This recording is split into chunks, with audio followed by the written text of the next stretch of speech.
Bom, como a gente estava falando, né, sobre essa questão da relação da cidade, as mudanças climáticas, e que isso não é uma prerrogativa, isso não é um problema só das grandes cidades, né? A gente tem que lembrar que a relação com o território, com o espaço natural sobre a qual se assentam as cidades, em geral, foi a de desprezar a existência de rios, córregos, vegetação nativa, bem como a topografia do lugar e suas características climáticas. Então a gente tem algumas imagens aí para ilustrar um pouquinho essa condição aí, né? Dessa relação, por exemplo, com os rios, né? Esse slide está basicamente abordando isso, né? A gente vê aí nos últimos períodos de chuvas de uns anos para cá o que aconteceu com Belo Horizonte, várias pessoas opinando sobre essa questão dos rios. A gente tem visto como é que algumas cidades estão interferindo no seu cenário urbano e trazendo de volta essa relação com os rios, como está nessa imagem superior aqui do meio. É, Tem um trabalho, tem um professor da USP, que ele tem um trabalho muito interessante sobre essa questão dos rios em São Paulo, é o Alexandre Delijakov, se eu não me engano, sobre o sobrenome dele, alguma coisa assim, e que ele tem uns trabalhos muito interessantes sobre essa relação da cidade com os rios, e inclusive vendo o potencial dos rios da cidade de São Paulo como transporte, o transporte fluvial, né? O transporte urbano. Então, essas imagens são bem interessantes, né? Da gente imaginar essa relação da cidade com seus rios, por exemplo, né? Essa imagem ótima aqui, né? Aqui tem um rio, né? E ele sumiu. Assim como essa pichação aqui, né? Aqui passa um rio. E outra aqui, né? É, brigando contra a canalização do rio Caçaquera, né? E mostrando, né, o rio, a relação dele com a cidade, e de repente uma via em cima para passar veículos, né, como boa parte de cidades que nós temos aí no Brasil. Aqui, infelizmente, a imagem ficou um pouco tampada por causa da imagem da câmera ligada, mas era só mostrando, né? Eu era um rio enterrado e na imagem ao lado, o rio voltando ao seu curso natural, como aqui, e uma carinha mais sorridente. Ou, como a gente está falando, não só de rios e córregos, mas vegetação nativa, topografia, né, e as questões das características climáticas. Então, vejam, nós temos essa imagem aqui, né, dessa cidade, se eu não me engano, isso aqui é uma rua no Rio Grande do Sul, se não me falha a memória, e ela é, na verdade, um verdadeiro rio verde dentro da cidade. E aí a gente tem essa imagem aqui, né, que é um comparativo entre vegetação e temperatura de solo na cidade do Rio de Janeiro, e a gente percebe que quanto mais adensada esse pedaço da cidade marcado pelas manchas azuis, mais escuras são as manchas, indicando temperaturas mais elevadas e temperaturas mais amenas em áreas que não estão sendo ocupadas. E aí eu tenho essas temperaturas mais baixas, mais frescas, mais amenas comparadas com esse pedaço da cidade. Ou pegando outra grande cidade, como São Paulo aqui, né? Então a gente vê aqui, ó, o que a gente poderia chamar de uma zona rural, todo o tecido urbano aqui, a gente tem umas manchas de vegetação e mata aqui, e quando isso é feito uma sobreposição com gráfico de temperatura de superfície, a gente vê a zona rural muito mais azul, temperaturas menores e mais frescas, e como esse miolo aqui muito mais adensado, mais vermelho, me apresentará imagens mais elevadas. Então, percebam, nós estamos falando da vegetação e sensacional essa consideração aqui de que a árvore foi cortada para dar lugar à propaganda sobre meio ambiente. Então, tinha uma árvore aqui e esse espaço oculto pela câmera é um outdoor do lado desse aqui, para valorizar e para fazer uma propaganda sobre o dia do meio ambiente, ou a importância do meio ambiente, alguma coisa assim, né? Então foi, como disse a empresa responsável, uma infeliz coincidência. Então, né, só para a gente mostrar as, as peripécias, para não usar outro nome, do que a gente faz no espaço urbano das cidades, né? Nesse espaço urbano, nesse espaço das cidades. Então, vejam, esses autores aí já foram citados em alguns artigos que a gente escreveu aqui, né? Então, inclusive, acho que na minha dissertação, que eles afirmam já isso há um tempo, né? Daquilo que a gente vem afirmando, que as pesquisas vêm apontando. A cidade ela gera um clima próprio, chamado de clima urbano, e que resulta da interferência de todos os fatores que ocorrem sobre a camada de limite urbano e altera o clima em uma escala local. Então, lembra que a gente falou do microclima, que é a escala mais baixa, abaixo do mesoclima, que está abaixo do macroclima? E aí, quando a gente vai falar de clima urbano, essa alteração desse microclima, e aí a gente vai encontrando as cidades que começam a apresentar vários microclimas dentro de uma única cidade, e sejam cidades de grande ou médio porte, como falamos anteriormente, como que nós estamos alterando. Lembram lá das falas anteriores, do dossel, e a gente está trabalhando com essa dinâmica extremamente mutável, que é essa dinâmica da escala do clima urbano que a gente está tratando aqui. Então, seus efeitos mais diretos são percebidos pela população através das manifestações ligadas ao conforto térmico, qualidade do ar, impactos pluviais e as outras manifestações capazes de desorganizar a vida da cidade e, sobretudo, deteriorar a qualidade de vida de seus habitantes. Então, aí a gente vê essas imagens de reportagens falando que um calor que nunca se sentiu antes, ou o recorde de calor deve ser registrado em 4 cidades, né? Então, percebam vocês, o fundo até mudou, porque eu queria dar um destaque nessa fala da professora Romero, já citada anteriormente aqui.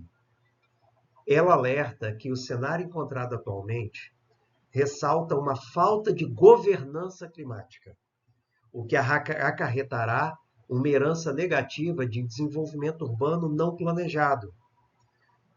Daí vocês podem dizer, mas como não planejado? Temos tantos instrumentos de planejamento urbano. Mas no aspecto climático, esses instrumentos têm praticamente inexistente ou raras considerações sobre essa relação dessa legislação, como também é afirmado pela Barbirato no seu livro O Clima e Cidade, que os instrumentos urbanos, raramente ou praticamente inexistente, eles terem, as legislações urbanas terem instrumentos para a gente poder trabalhar um conceito de governança climática. Então, esse desenvolvimento urbano não planejado nesse sentido acaba por transferir o peso dos impactos principalmente à camada mais pobre da população. Todo mundo conhece aquela clássica imagem de Paraisópolis, né? Que nós temos a favela, aquele edifício de luxo, e recentemente saiu uma imagem térmica da cidade, onde a gente vê nitidamente o lado pobre, o lado lá de Paraisópolis, uma mancha absurdamente vermelha e alaranjada, enquanto o lado de cá daquele edifício você tem tons mais amarelados e verdes e azulados, demonstrando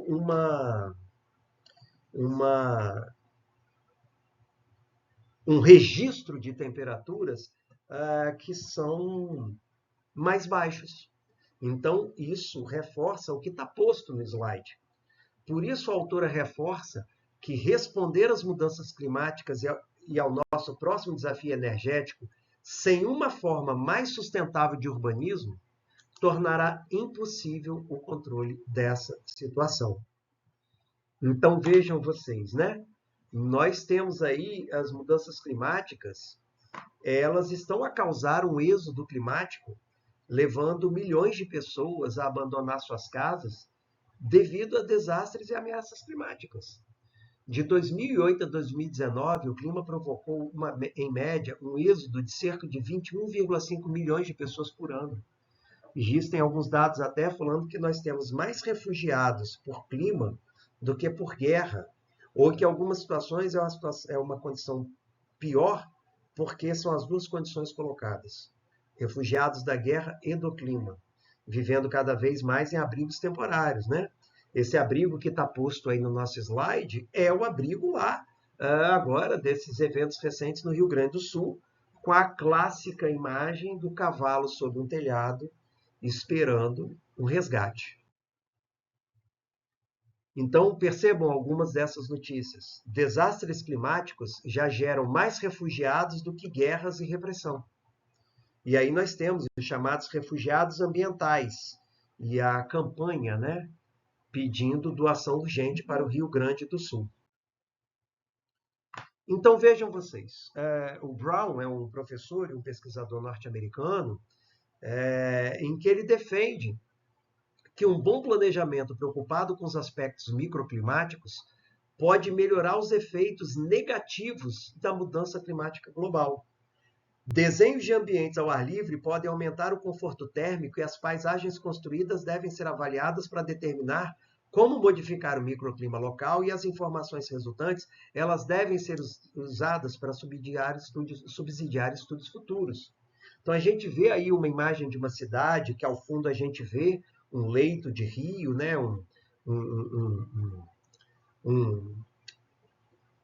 Um pano de água, e aqui mais ao centro a gente vê uma grande praça.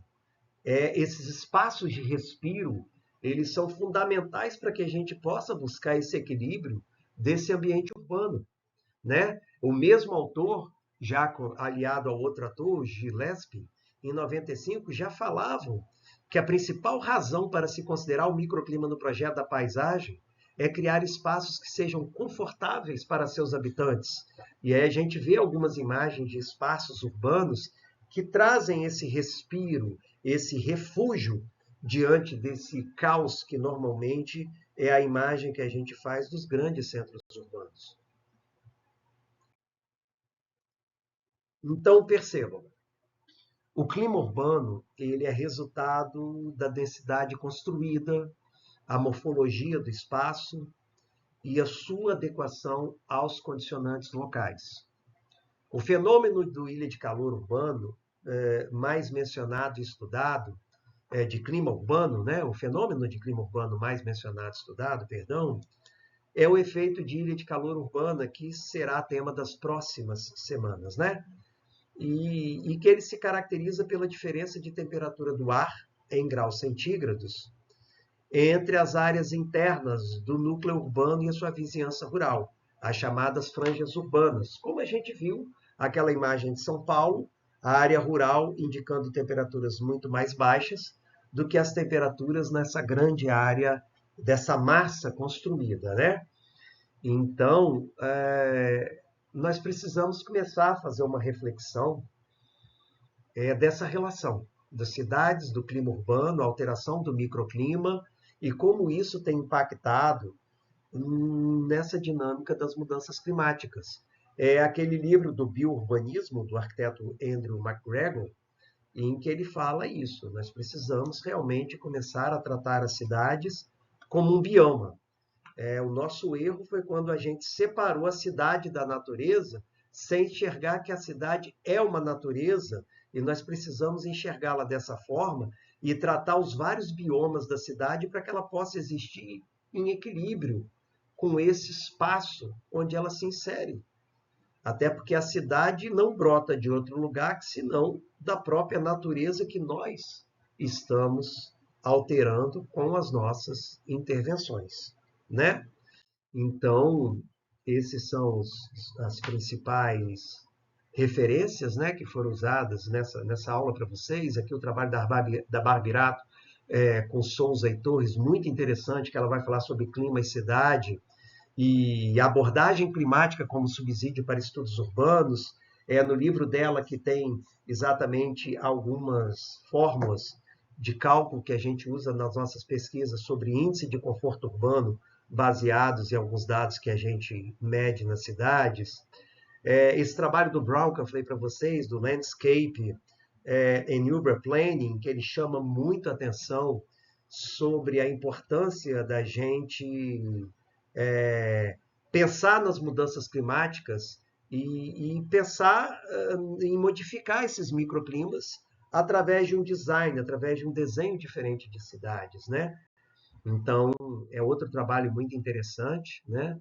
E e alguns desses outros trabalhos colocados. Esses 2 livros da professora Romero também são fundamentais, eu recomendo leitura complementar para vocês, né? E o livro que eu falei para vocês, da Sue Rolfe, né, que faz aquela abordagem da guerra climática num paralelo com a guerra contra o terrorismo, né?